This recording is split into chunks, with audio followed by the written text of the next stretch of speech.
Oi gente, tudo bem? Vamos enfim para o último vídeo da série O Poder das Histórias.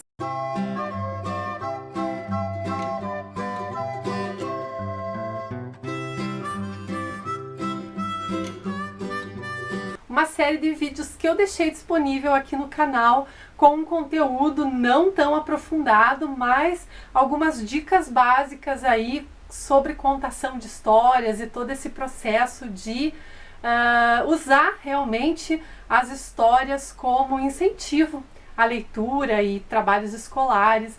Então, se você não conhece, vou deixar a playlist aqui. Tem 3 vídeos já, esse é o 4º vídeo.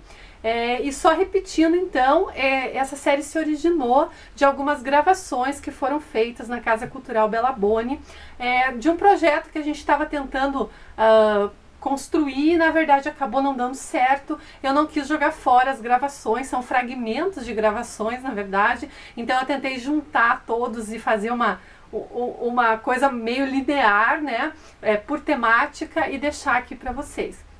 Também lembrando que eu repeti em todos os vídeos que eu não sou especialista no assunto, não sou contadora de histórias profissionais. O que eu tento é deixar a mensagem de que você pode explorar o teu potencial, o teu dom, o teu talento, seja ele qual for, para poder fazer uma contação de histórias ou trabalhar uma história com crianças, adolescentes, público em geral.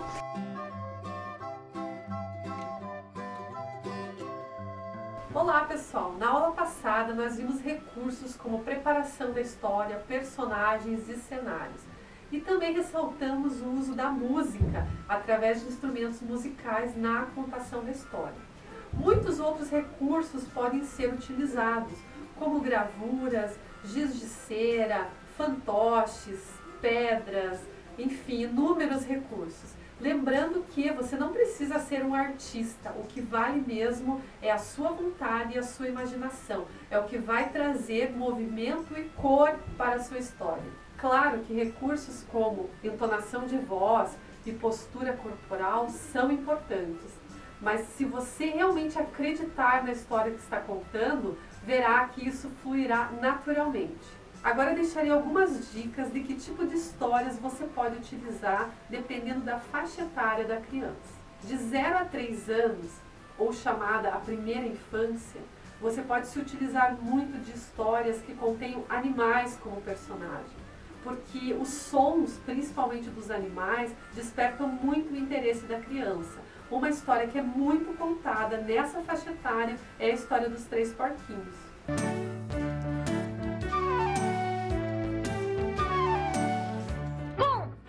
Faço a casa pra não me esforçar. Pra minha casinha eu toco a flautinha, eu gosto é de brincar. Na faixa etária de 3 a 6 anos, a chamada segunda infância, você pode abusar de histórias repetitivas e acumulativas. Uma história que é um exemplo para essa idade é a história da Dona Baratinha. Também temos a história da Bolsinha e da Bolsona, entre outras que tenham essa repetição. As crianças dessa faixa etária gostam muito. Já na faixa etária de 7 a 11 anos, onde as crianças estão maiorzinhas e já querem histórias mais complexas, você pode usar muito histórias humorísticas.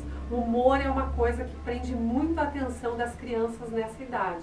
As histórias do Pedro Malazarte são uma boa experiência para essa faixa etária. Existirão ocasiões em que você precisará atender a um público misto de ouvintes, com crianças, adultos, adolescentes, e aí existem também histórias que despertam o interesse do público misto. A Festa no Céu é um grande exemplo de história utilizada para o público misto. Não existe um tempo ideal para a contação da sua história. O recomendado é que ela não ultrapasse de 15 a 20 minutos, porque se torna cansativa para os ouvintes.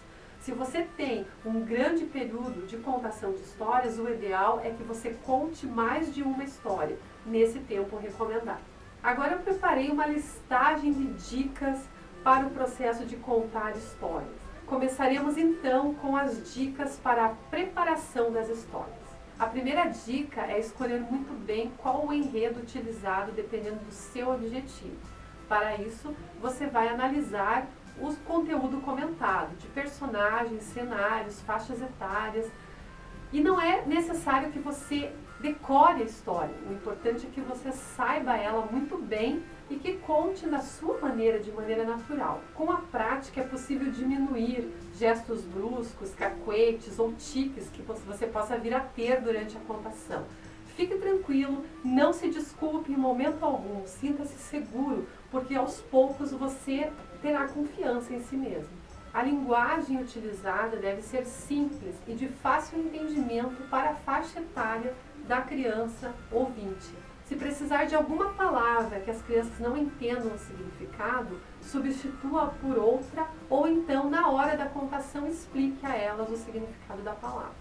Ao utilizar algum material ilustrativo ou acessório, você deve treinar antecipadamente a sequência dos acontecimentos. E você também pode se utilizar da estratégia de interrupção, seja com gestos ou com efeitos sonoros. As histórias contadas podem ser imaginárias ou reais. Se a história que você contar for real, é importante que as crianças saibam desse fato. Exceto em crianças de pouca idade que gostam de ouvir a mesma história várias vezes, evite histórias que as crianças já conheçam, porque assim você evita o desinteresse pela história. Agora, algumas dicas para você durante a sua contação. Não inicie a história entrando direto na narrativa. É importante aguçar o interesse e a curiosidade dos ouvintes sobre a história. Isso pode ser feito, como já vimos, através de efeitos sonoros ou também de conversações, gravuras, perguntas e outros recursos. É muito importante que as crianças estejam adequadamente acomodadas e fisicamente bem próximas ao contador. Se der branco, continue a história. Não se desculpe, continue descrevendo detalhes de cores e locais. Isso estimula a imaginação e ajuda a memória. Ou então faça uma pausa, olhe os ouvintes nos olhos como para levantar suspense e use a criatividade. Alguns lembretes importantes.